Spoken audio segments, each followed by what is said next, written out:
سب سے اولا والا ہمارا نبی، سب سے بالا والا ہمارا نبی۔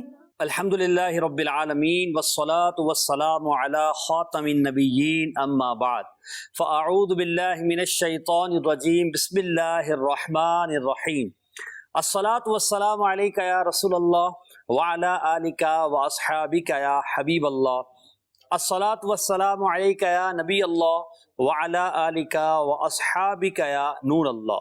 مدنی چینل کے ناظرین، پروگرام عشق رسول صلی اللہ علیہ وسلم کے رنگ میں آپ کو ایک مرتبہ پھر مرحبا کہتے ہیں۔ آئیے ہم اپنے پروگرام کی ابتدا میں نبی پاک صلی اللہ علیہ وسلم پر درود و سلام پڑھنے کی برکت کو اور روایت کو شامل کرتے ہیں، تاکہ ہم درود پاک کی سعادت سے بہراور ہو کر دنیا اور آخرت کی برکات و ثمرات حاصل کرنے میں کامیاب ہو جائیں۔ اللہ کے پیارے حبیب لبیب صلی اللہ علیہ وسلم نے ارشاد فرمایا، جب دو مسلمان آپس میں ملتے ہیں، باہم مصافحہ کرتے یعنی ہاتھ ملاتے ہیں اور پھر نبی پاک پر درود پاک پڑھتے ہیں، تو فرمایا کہ ان دونوں کے جدا ہونے سے پہلے دونوں کے اگلے پچھلے گناہ معاف کر دیے جاتے ہیں۔ صلو علی الحبیب صلی اللہ علی محمد صلی اللہ علیہ وسلم صلاۃ و سلام علیکہ یا رسول اللہ۔ تو درود پاک کی کثرت ہم سب کو کرنی چاہیے، اور یہ نبی پاک علیہ الصلاۃ والسلام کی بارگاہ میں مقبولیت کا بہت ہی مجرب و آسان ذریعہ ہے۔ اللہ کریم ہمیں با کثرت صلاۃ و سلام پڑھنے والا بنائے۔ آج موضوع ہمارا نبی کریم صلی اللہ تعالی علیہ وسلم کی پیاری پیاری نگاہوں کے حوالے سے، نگاہ مصطفیٰ صلی اللہ تعالی علیہ وآلہ وسلم۔ نبی کریم علیہ الصلوۃ والسلام کی نگاہ کے کمالات، نگاہ مصطفیٰ کے معجزات، نگاہ مصطفیٰ کی رفعت اور نگاہ مصطفیٰ میں اللہ پاک نے کیا کیا طاقتیں رکھی ہیں، اور میرے آقا صلی اللہ تعالی علیہ وسلم اپنی پیاری پیاری نگاہوں سے کیا کیا چیزیں ملاحظہ فرما لیا کرتے تھے۔ آج انشاءاللہ عز و جل ہم اس موضوع پر بات کریں گے۔ یاد رکھیے کہ جتنا محبوب کا ذکر کیا جاتا ہے، محبوب کی پیاری اداؤں کا ذکر کیا جاتا ہے، محبوب کے کمالات کا ذکر کیا جاتا ہے، یہ عشق کو، محبت کو اور الفت کو بڑھا دیتا ہے۔ تو ہم نبی کریم علیہ الصلوۃ والسلام سے یقیناً محبت کا دعویٰ کرتے ہیں، تو یہ نبی پاک کا ذکر خیر، نبی پاک کے معجزات کا ذکر کرنا، بیان کرنا، سننا سنانا، یہ نبی پاک کے عشق کے بڑھنے کا ایک بہت ہی پیارا ذریعہ ہے۔ تو بات کریں گے نگاہ مصطفیٰ کی، اس نگاہ مصطفیٰ کی کہ جب وہ نگاہ مصطفیٰ سیدنا بلال رضی اللہ تعالی عنہ پر پڑی تو انہیں عاشقوں کا امام بنا دیا۔ اس نگاہ مصطفیٰ پر بات کریں گے کہ جب وہ سیدنا زید بن حارثہ پر پڑی رضی اللہ تعالی عنہ تو انہیں ایسی محبت و کمال عطا فرمائی کہ وہ نبی کریم علیہ الصلوۃ والسلام کے در کے ایسے ہو کر رہ گئے کہ والدین بلانے کے لیے آئے تو والدین سے کے پاس جانے کا انکار کر دیا۔ اسی نگاہ مصطفیٰ کی بات کریں گے جو سیدنا ابو ہریرہ رضی اللہ تعالیٰ عنہ پر پڑی تو انہیں حافظہ میں کمال عطا فرما دیا۔ وہی نگاہ مصطفیٰ ہے جس نے خلفائے اربعہ کو امت میں افضل و اعلیٰ اشخاص بنا دیا۔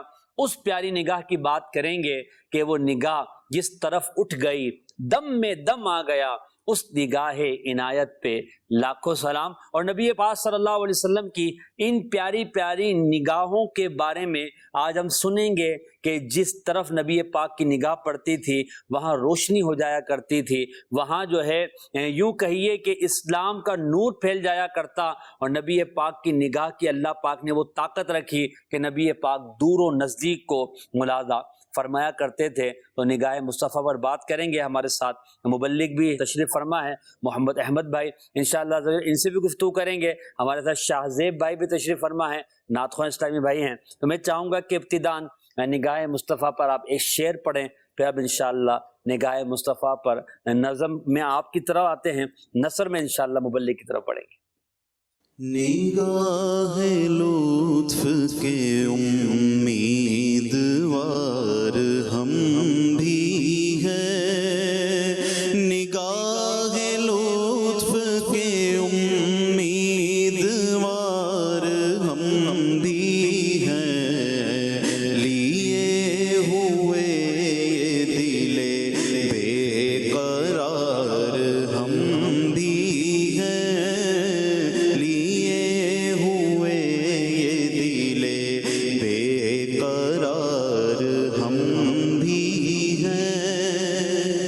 نبی پاک صلی اللہ تعالی علیہ وسلم کی نگاہ کا سوال کیا جا رہا ہے کہ نبی پاک اپنے لطف و کرم والی نگاہ ہم گناہ گاروں پر ڈال دیں، ہمارے دل پر ڈال دیں تو ہمارا دل جگمگا جائے، ہمیں زندگی کا لطف آ جائے، ایمان کی حلاوت مل جائے۔ اور یقیناً پیارے آقا صلی اللہ تعالیٰ علیہ وسلم اپنی امت کے احوال سے باخبر ہیں اور اس امت پر نہایت ہی مہربان اور رحم فرمانے والے، اس امت سے محبت فرمانے والے ہیں۔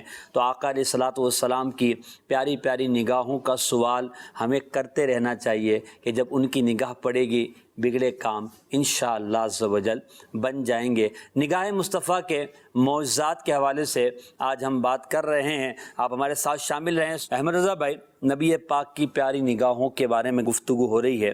کوئی ایک ایسی روایت کہ جس میں نبی پاک علیہ الصلوۃ والسلام کی نگاہ فیض آثار کا یوں ذکر کیا گیا ہو کہ نبی پاک علیہ الصلوۃ والسلام نے اپنی نگاہ سے لوگوں کے ہاتھوں میں نور کو دیکھا۔ لیکن نور ایک ایسی چیز ہے جو یوں ہم نظر نہیں آتی، ہم کہتے ہیں نور کی بارش ہو رہی ہے، تو نور کی بارش نظر ہم سب کو نہیں آتی نا، اللہ جسے چاہے دکھا دے۔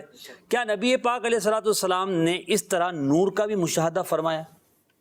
الحمدللہ رب العالمین والصلاة والسلام علی سید المرسلین، اما بعد فاعوذ باللہ من الشیطان الرجیم، بسم اللہ الرحمن الرحیم۔ نبی پاک صلی اللہ تعالیٰ علیہ وآلہ وسلم کی نگاہ کا کمال، آپ کی نگاہ کی رفعت، آپ کی نگاہ کے وہ معجزات بے شمار کتب میں موجود ہیں، خصائص کی کتابوں میں، آپ کی سیرت کی کتابوں میں، معجزات کی کتابوں میں۔ کیا بات ہے! اگر مختصراً آپ کی نگاہ کے کمال کو بیان کیا جائے تو آپ کی نگاہ وہ نگاہ تھی کہ جس کے بارے میں رب نے قرآن میں فرمایا ما زاغ البصر وما طغى۔ واہ واہ! اور کریم آقا صلی اللہ علیہ وآلہ وسلم کی خود حدیث موجود ہے، اجمالی طور پر کریم آقا کی نگاہ کیا کیا دیکھ لیتی تھی، کیا کیا کمال کر تھا۔ فرمایا کہ انی ارا ما لا ترون اسمع ما لا تسمعون، میں وہ کچھ دیکھ لیتا ہوں جو تم نہیں دیکھتے، اور میں وہ کچھ سن لیتا ہوں جو تم نہیں سنتے۔ عام بندہ کیا نہیں دیکھ سکتا؟ ہر وہ چیز کہ جو عام انسان کی آنکھ سے چھپی ہوتی ہے میرے کریم اسے دیکھ لیا کرتے۔ سبحان اللہ! چاہے وہ جن ہوں، وہ آپ کی بارگاہ میں آ کے سماع قرآن کرتے، آپ سے فیض یاب ہوتے، کریم آقا انہیں اپنی نگاہ سے فیض یاب کرتے۔ واہ واہ! وہ فرشتے ہوتے، آپ کی بارگاہ کے خادم ہوتے، آپ کی بارگاہ میں خبریں لاتے، کریم آقا انہیں بھی ملاحظہ۔ اللہ! الغرض دنیا کی کوئی بھی چھپی چیز کریم آقا سے نہ چھپ سکتی۔ سبحان اللہ! یہاں تک کہ دنیا کا سب سے بڑا غیب، وہ غیب جس پر جا کے غیوب کی انتہا ہو جاتی ہے، وہ غیب کہ جس کو نہ کسی نے دیکھا تھا نہ قیامت تک کوئی دیکھ سکے گا، وہ ذات کہ جو ازل سے پردے میں رہی، اس ذات کو بھی میرے کریم نے دیکھا۔ سبحان اللہ! کیا کمال تھا نظر میں، کیا کمال کی رفعت نظری عطا فرمائی گئی کہ رب نے اپنی ذات کے جلوے بھی محبوب کو دی۔ واہ واہ! اور بات کی نور کی، کریم آقا ایک تو خود نور تھے اور اللہ کے نور سے تخلیق فرمائے گئے۔ حدیث پاک میں آتا ہے اور نور نے نور کو ملاحظہ فرمایا۔ کس طرح فرمایا؟ بیہقی شریف کی حدیث پاک ہے، راوی جناب انس رضی اللہ تعالیٰ عنہ خادم رسول، واہ واہ! نبی پاک کی صحبت میں رہا کرتے تھے، سفر و حضر میں، شب و روز میں، ہر وقت حضور کے ساتھ رہتے تھے۔ حضور کا مبارک تکیہ، حضور علیہ الصلوۃ والسلام کے مبارک نالین جن کے پاس ہوتے، آقا کہیں آرام فرماتے تو تکیہ پیش فرماتے، آقا سفر کرنے لگتے تو نالین پیش فرماتے، تکیہ اٹھا لیتے۔ وہ بتاتے ہیں کہ ایک مرتبہ میں کریم آقا کی رفاقت میں تھا، آپ کے ساتھ تھا، کریم آقا صلی اللہ تعالیٰ علیہ وسلم ایک مسجد میں داخل ہوئے، جی، دیکھا کہ کچھ لوگ بیٹھے ہیں، رب کی بارگاہ میں ہاتھ اٹھائے ہیں، رب سے مناجات کر رہے ہیں، رب کی بارگاہ میں التجا کرتے ہیں۔ تو کریم آقا صلی اللہ تعالیٰ علیہ وآلہ وسلم نے جو انہیں ملاحظہ فرمایا تو آقا فرمانے لگے اے انس کیا تم دیکھتے ہو جو میں دیکھتا ہوں؟ اللہ اللہ! واہ واہ! خادم رسول جناب انس عرض کرتے ہیں یا رسول اللہ آپ کیا دیکھتے ہیں، آپ کیا ملاحظہ فرماتے ہیں؟ مجھے تو یہ ہاتھ نظر آتے ہیں جو یہ رب کی بارگاہ میں اٹھائے بیٹھے ہیں۔ انس میں دیکھتا ہوں ان کے ہاتھوں میں نور کو، واہ واہ! ان کے ہاتھوں پر اللہ نے نور کو رکھا ہے۔ راوی حضرت انس عرض کرتے ہیں یا رسول اللہ آپ دعا کیجئے نا اللہ مجھے بھی وہ نور دکھائے۔ سبحان اللہ! وہ نور رب نے جو آپ کو دکھایا، آپ کے توسل سے آپ کے خادم جو آپ کی خدمت کرتے تھے اللہ نے انہیں بھی نوازا۔ اللہ اللہ اللہ! حضور علیہ الصلوۃ والسلام دعا کرتے ہیں اے اللہ اس انس کو بھی یہ نور دکھا دے جو نور تو نے مجھے ان کے ہاتھوں پر دکھایا ہے۔ دعا ختم کرتے ہیں، حضرت انس فرماتے ہیں کہ وہ نور جو میرے نبی نے دیکھا تھا اللہ نے مجھے بھی وہ نور دکھایا، میں نے بھی ان کے ہاتھوں میں وہ نور دیکھا۔ اللہ اللہ اللہ، کیا بات ہے! یعنی نگاہ مصطفیٰ کا کمال بھی ہے، دعائیں مصطفیٰ کا بھی کمال ہے کہ رسول اللہ صلی اللہ علیہ وسلم پر اللہ پاک کا جو فضل و کرم ہے مدنی چینل کے ناظرین، اور نبی پاک کے واسطے نبی پاک کے غلاموں پر بھی، نبی پاک کے خدام پر بھی ہے۔ تو حضور تو وہ دیکھ رہے ہیں جو ہم نہیں دیکھ رہے، اور جب اس کا ذکر فرما رہے ہیں صحابی عرض کرتے ہیں تو حضور انہیں بھی وہ دکھا دیتے ہیں جو ہم نہیں دیکھ رہے ہیں۔ تو پتہ یہ چلا کہ نبی پاک کو اللہ پاک نے اختیار دیا ہے شاہ زیب بھائی کہ رسول اللہ صلی اللہ علیہ وسلم جو چاہتے ہیں وہ فرما دیتے ہیں۔ اس عالم کو میرے آقا علیہ الصلوۃ والسلام کے تحت سلطنت داخل فرما دیا ہے۔ تو بیان کر دیں، ہائے ہائے عرش پر ہے تیری گزر، دل فرش پر ہے تیری نظر، سر عرش پر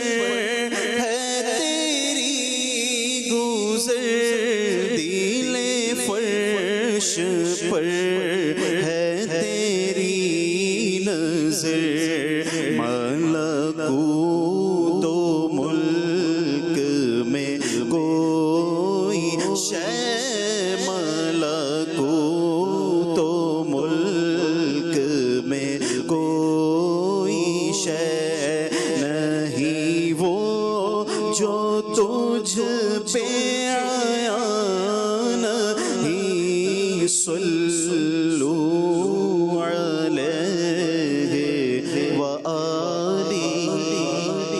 تو بات ہو رہی ہے نبی پاک کی پیاری پیاری نگاہوں کی، ساتھ میں اشعار بھی چل رہے ہیں۔ کچھ کالز ہیں تو وہ چلا دیجئے اور پھر ہم مزید موضوع کو آگے بڑھاتے ہیں۔ جی سوال یہ ہے کہ کوئی ایسی روایت ہے جس میں ذکر ہوا کہ حضور علیہ الصلوۃ والسلام نے حضرت ابو بکر صدیق رضی اللہ تعالیٰ عنہ کے دروازے پر رحمت نازل ہوتے ہوئے دیکھی؟ بالکل اس طرح کی روایت ہے۔ الخصائص الکبریٰ میں امام جلال الدین سیوطی شافعی رحمۃ اللہ تعالیٰ علیہ یہ روایت نقل فرماتے ہیں۔ وہ روایت انشاءاللہ میں عرض کرتا ہوں۔ ایک اور سوال آپ چلائیے گا۔ واہ کیا بات ہے میرے آقا کی نگاہوں کی، واہ واہ۔ نگاہ نبوت کی تعلق سے کوئی شعر اور اس کا مطلب بھی بیان کر دیجیے، جزاک اللہ خیر۔ انشاءاللہ عز و جل ایک شعر تو ابھی پڑھا ہے، اس کا مقصد بھی مطلب بھی عرض کریں گے، اور ایک آدھ شعر اور بھی پڑھ دیں گے آپ نبی پاک کی نگاہ کے حوالے سے، تو اس کا مطلب بھی اور مفہوم عرض کرنے کی کوشش کریں گے۔ بات ہوئی ہے، سوال ہوا ہے نبی پاک کی نگاہ کے حوالے سے کہ سیدنا صدیق اکبر رضی اللہ تعالیٰ عنہ کے دروازے پر کیا نبی پاک علیہ الصلوۃ والسلام نے نور کا مشاہدہ کیا ہے۔ جلال الدین سیوطی شافعی رحمۃ اللہ تعالیٰ روایت نقل کرتے ہیں کہ رسول اللہ صلی اللہ علیہ وسلم نے فرمایا کہ حضور صلی اللہ علیہ وسلم نے حضرت ابو بکر صدیق رضی اللہ تعالی عنہ کے دروازے کے علاوہ سب دروازوں کو بند کرنے کا حکم دیا مسجد نبوی شریف میں، اور پھر ارشاد فرمایا کہ ہر دروازے پر تاریکی ہے سوائے حضرت ابو بکر رضی اللہ عنہ کے دروازے کے کہ اس پر نور چمک رہا ہے۔ رسول اللہ صلی اللہ علیہ وسلم نے کیا فرمایا کہ سیدنا صدیق اکبر رضی اللہ تعالی عنہ کے مکان عالی شان کے دروازے پر نور چمک رہا ہے، اور مسجد نبوی شریف کی طرف آنے والے ان دروازوں میں صرف حضرت ابو بکر صدیق رضی اللہ تعالی عنہ کے دروازے کو کھلا رکھا گیا۔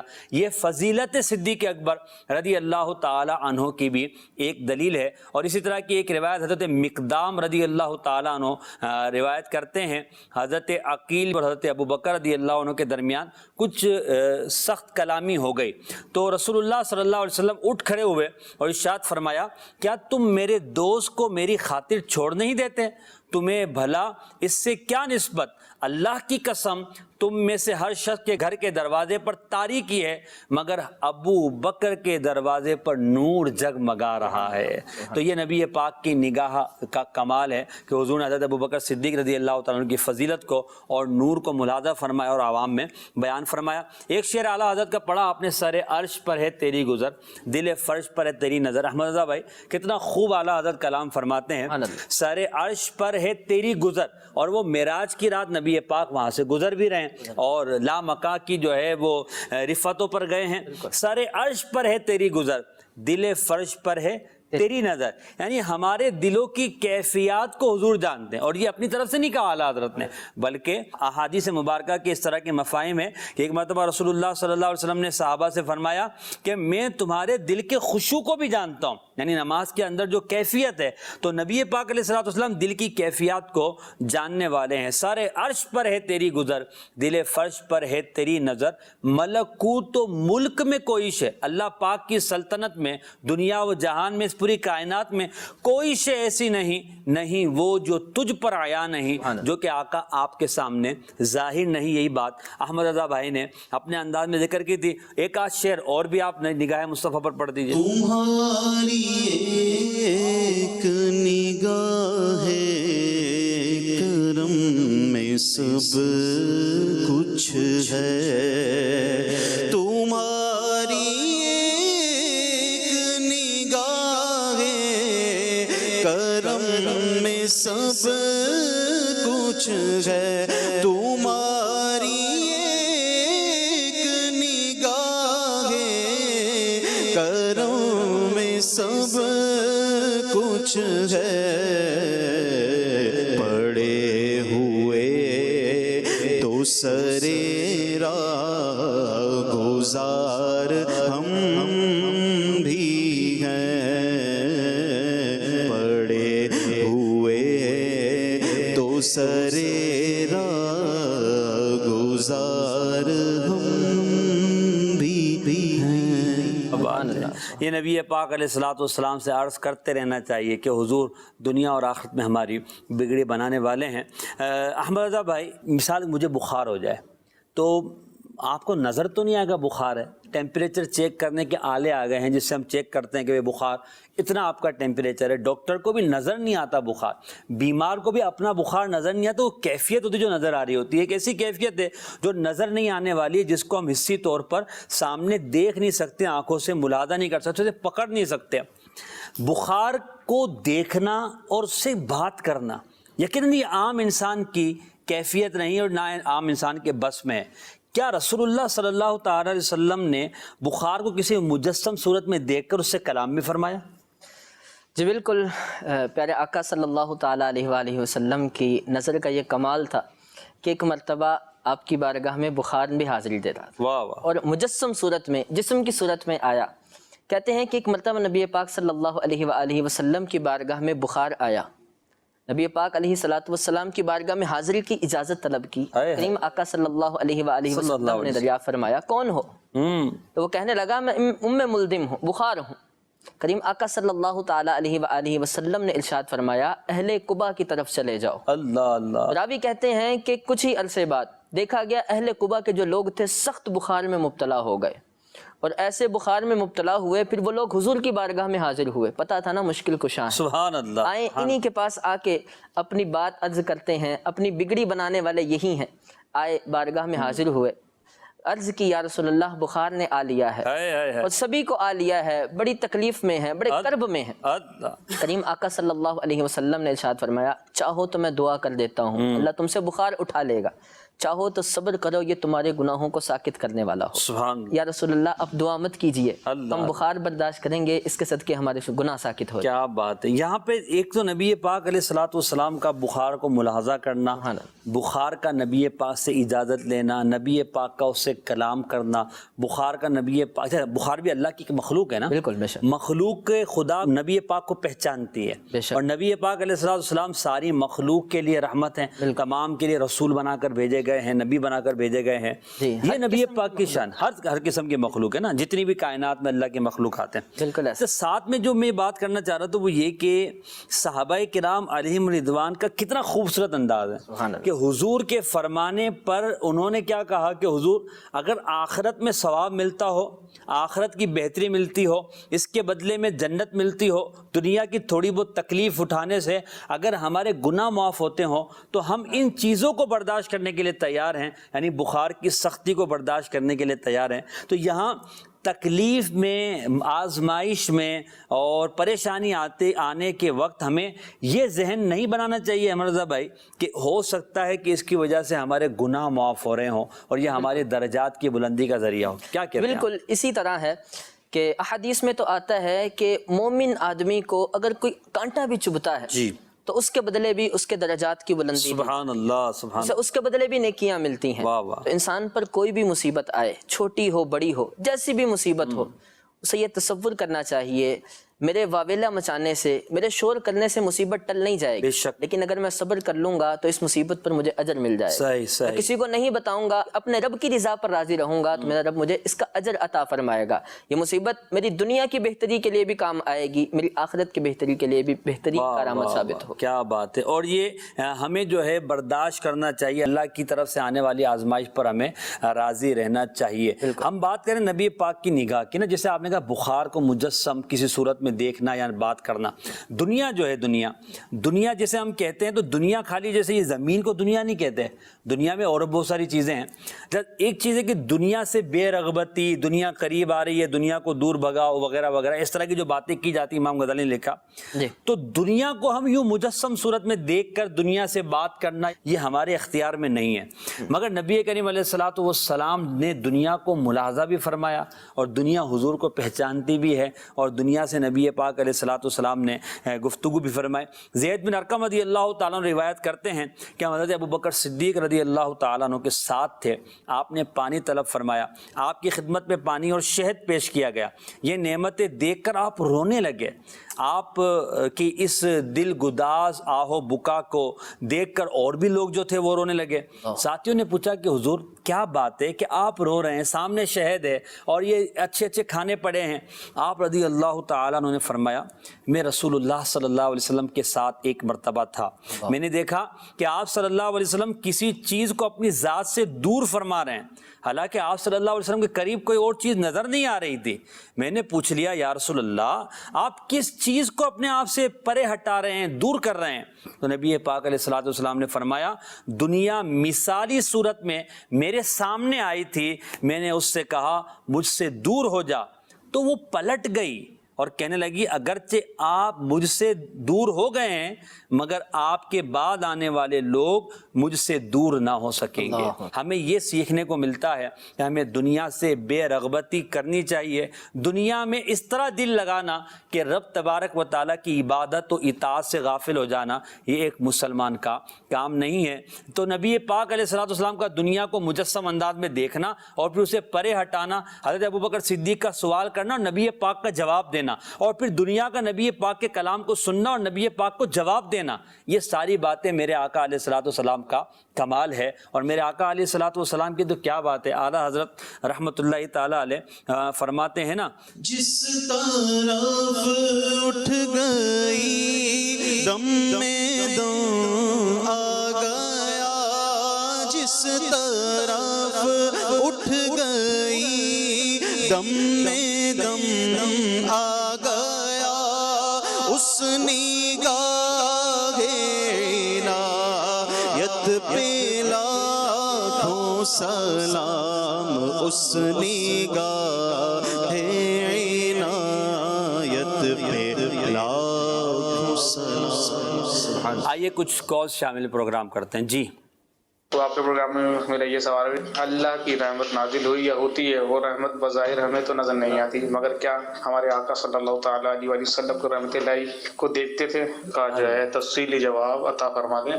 کیا بات ہے، جب حضور نور کو دیکھ رہے ہیں، حضور دنیا کو دیکھ رہے ہیں، حضور بخار کو دیکھ رہے ہیں، حضور سر عرش کو دیکھ رہے ہیں، تو رحمت بھی تو حضور دیکھ ہی رہے ہیں. اور خود تو نبی پاک تو خود سراپا رحمت ہے، سر تاپا اللہ کی رحمت ہے. انشاءاللہ اس پر کچھ واقعہ عرض کریں گے.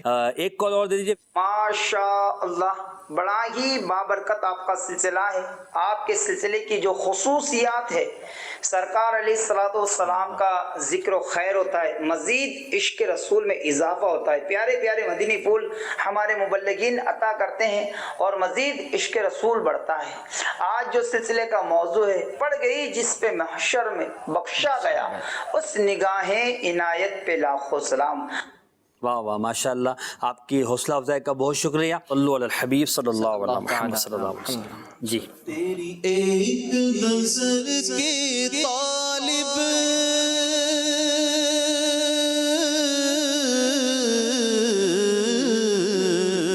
تیری ایک نظر کے طالب تیرے ایک سخن پہ قربان، تیرے ایک سخن پہ قربان، تیری ایک نظر کے طالب، تیرے ایک سخن پہ قربان، ہم سب تیرے دیوانے، ہم سب تیرے دیوانے، اور ہم تیرے شیدائی۔ سبحان اللہ۔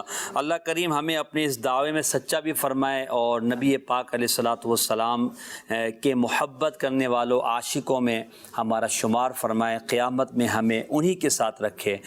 سوال ہوا تھا، اس سوال کے جواب کی طرف بڑھتے ہیں۔ رحمت الہی کو نبی پاک علیہ الصلاۃ والسلام کا دیکھنا، اس میں 2-3 روایات ہیں۔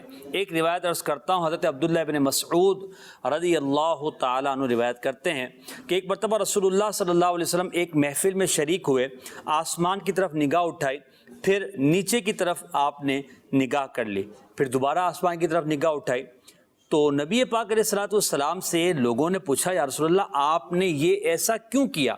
تو پیارے آقا صلی اللہ علیہ وسلم نے ارشاد فرمایا، یہ اہل محفل ذکر الہی میں مصروف تھے، فرشتے ایک گنبد کی صورت میں اللہ تعالیٰ کی طرف سے سکینہ و اطمینان رحمت کا سامان لے کر نازل ہوئے۔ جب وہ اس مجلس کے قریب پہنچے تو اس مجلس میں سے کسی ایک شخص نے کوئی غلط بات کہی، جس کے نتیجے میں وہ سکون و اطمینان اور رحمت واپس لے کر چلے گئے۔ اب یہاں نبی پاک علیہ الصلوۃ والسلام کا اطمینان و سکون کو، سکینہ کو، رحمت کو نازل ہوتے ہوئے دیکھنا، فرشتوں کو نازل ہوتے ہوئے دیکھنا، یہ نبی پاک کا معجزہ ہے اور نگاہ مصطفیٰ کا کمال ہے۔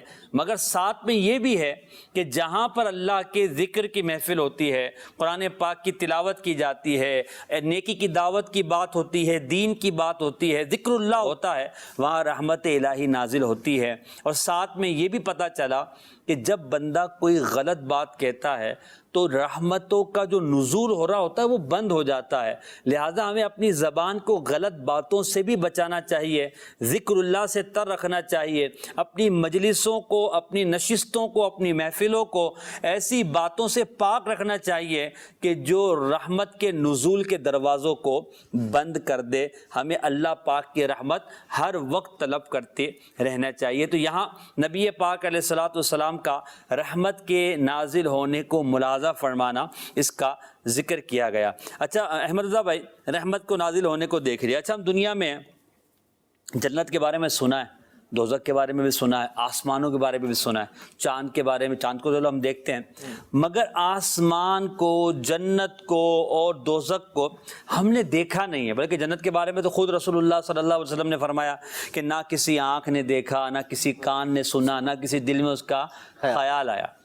کیا رسول اللہ صلی اللہ علیہ وسلم نے جنت کو یا آسمان کو اس طرح ملاحظہ فرمایا جس طرح کہ میں آپ کو دیکھ رہا ہوں یا ان چیزوں کو دیکھ رہا ہوں، لوگ مجھے دیکھ رہے ہیں، آپ کو دیکھ رہے ہیں؟ کیا کہتے ہیں آپ؟ جی بالکل، نبی پاک صلی اللہ علیہ وآلہ وسلم سے، جیسے کہ میں نے پہلے کہا، وہ غیب جو سب سے بڑا غیب تھا، جب آپ کی ذات سے وہ غیب بھی غیب نہ رہا، وہ آپ پر عیا ہو گیا، تو پیچھے کون سا غیب باقی؟ واہ واہ۔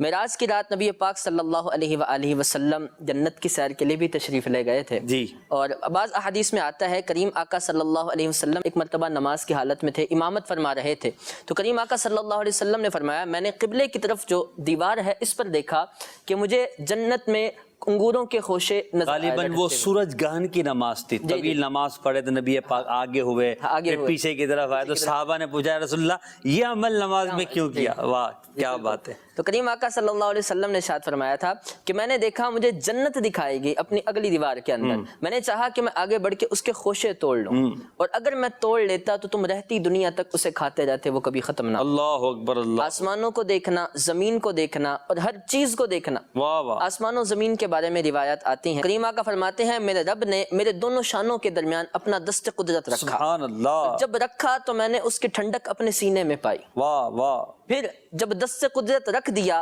تو کہتے ہیں ایک حدیث میں آتا ہے فتجلی لی کل شیء وعرف، اللہ اللہ اللہ۔ ہر چیز مجھ پر ظاہر ہو گئی، میں نے ہر چیز کو دیکھ لیا۔ اور ایک روایت میں آتا ہے کہ جب میرے رب نے دست قدرت رکھا تو میں نے زمین کے مشارق و مغارب سب کو دیکھ لیا، اور ایک روایت میں آتا ہے میرے رب نے میرے لیے زمین کو بلند اٹھا لیا، واہ واہ، تو میں نے اس کے اندر دیکھا جو ہو چکا تھا اور جو قیامت تک ہونے والا، ہے اور دیکھا کیسے دیکھا، کأنما انظر الی کف حاضی، جیسے میں اپنی اس ہتھیلی کو دیکھا۔ اللہ کیا انہی کا بات، کمال تھا، انہی کی نظر کا کمال تھا، اتنی بڑی دنیا، قیامت تک ہونے والا اور جو ہو چکا سب کچھ دیکھ لیا، ایک ہتھیلی پر دیکھا۔ اللہ یہ نگاہ مصطفیٰ کا کیا بات، نیچی آنکھوں کی شرم و حیا پر درود، نیچی آنکھوں کی شرم و حیا پر درود، اونچی بینی کی رفعت پہ لاکھوں سلام، اونچی بینی کی رفعت پہ لاکھوں سلام۔ وہ کسی شاعر کا شعر ہے نا کہ جو ہو چکا ہے جو ہوگا حضور، اس کے بھی ایک دو اشعار پڑھ دیں کیونکہ وہ حدیث پاک سے انشاءاللہ مناسبت بھی ہو جائے گی۔ جو ہو چکا ہے جو ہوگا حضور جانتے ہیں، جو ہو چکا ہے جو ہوگا حضور جانتے ہیں، تیری عطا سے خدایا حضور جانتے ہیں، ہر یہ کہنے لگی چھوڑ دے مجھے سیار، میں لوٹ آؤں گی واللہ حضور جانتے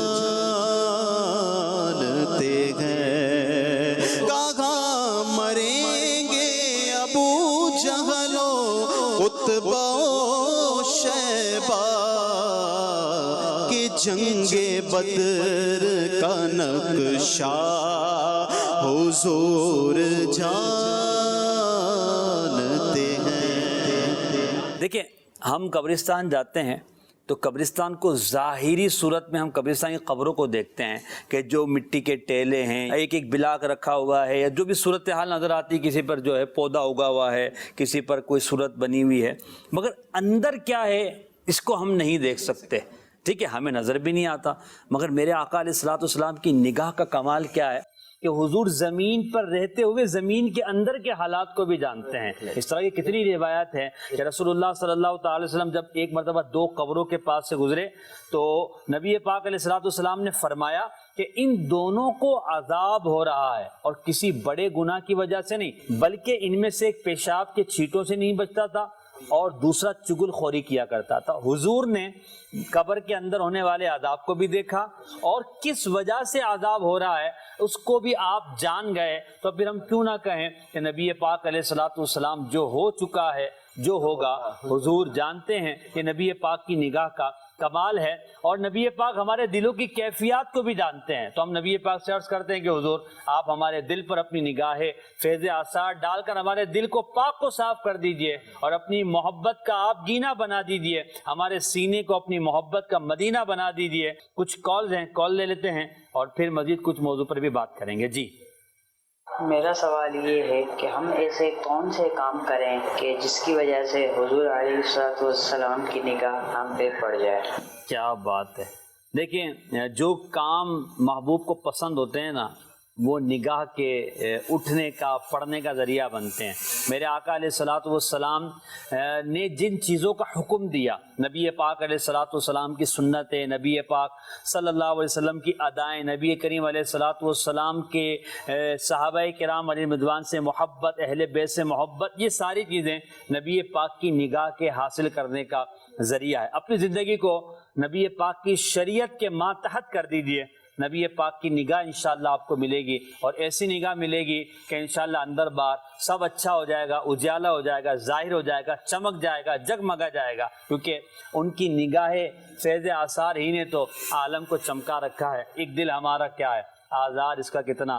تم نے تو چلتے پھرتے مردے جلا دیے ہیں, تو ہمارا دل بھی انشاءاللہ جگمگا جائے گا. تو نبی پاک علیہ الصلوۃ والسلام سے ہمیں اسی طرح کی امید رکھنی چاہیے, کیونکہ وہ کریم ہے اور کریم سے ہمیشہ کرم و فضل کی امید ہی کی جاتی ہے. اچھا مدنی چینل کے ناظرین اور ہم غور کریں کہ حضور علیہ الصلوۃ والسلام سے جب کچھ پوشیدہ نہیں ہے, اللہ پاک نے آپ کو سب کچھ دکھا دیا ہے, اور وہ مشہور حدیث پاک ہے حضرت عمر بن خطاب رضی اللہ تعالیٰ جس کے راوی ہیں, نبی پاک برسر ممبر جلوہ فرما ہوئے, قام فینا النبی صلی اللہ علیہ وسلم فاخبرنا ان بدء الخلق حتى دخل اهل الجنة منازلهم واهل النار منازلهم. جی جی جی, حافظہ من حافظہ ونسیہ من نسیہ. جی ایک مرتبہ نبی پاک علیہ الصلوۃ والسلام ہم میں قیام فرما ہوئے, خطبہ ارشاد فرمانے لگے تو ہمیں آقا نے خبر دی ابتدائے خلق سے لے کر تا قیامت تک, جی, یہاں تک کہ اہل جنت جنت میں داخل ہو گئے, دوزخی جہنم میں چلے گئے.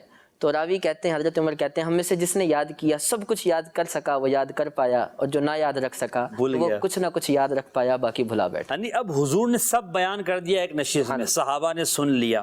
تو یہاں سے نبی پاک کے علم پر, نبی پاک صلی اللہ علیہ وسلم کی نظر پر, نبی کریم علیہ الصلوۃ والسلام کے اختیارات پر, نبی کریم علیہ الصلوۃ والسلام اللہ پاک کی آپ پر رحمت جو ہے اور اللہ پاک کا آپ پر جو فضل و کرم ہے, یہ ساری چیزیں ہمیں پتہ چلتی ہے. اچھا حضور جنتیوں کو بھی جانتے ہیں, دوستوں کو بھی جانتے ہیں, اور پھر جو قیامت میں ہوگا کہ نبی پاک اپنے دست مبارک سے نکال کر جنت کی طرف لے جائیں گے, آب کوثر پلائیں گے.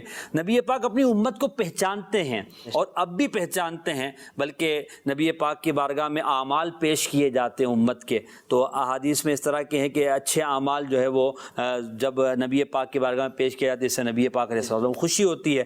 تو ہمیں اب کیا چاہیے, ہمیں یہ چاہیے مدنی چینل کے ناظرین ہم غور کریں کہ جب ہم یہ عقیدہ رکھتے ہیں کہ حضور جانتے ہیں, جب حضور جانتے ہیں تو حضور کا غلام ایسا کام کیوں کرے جس سے حضور کو تکلیف ہو.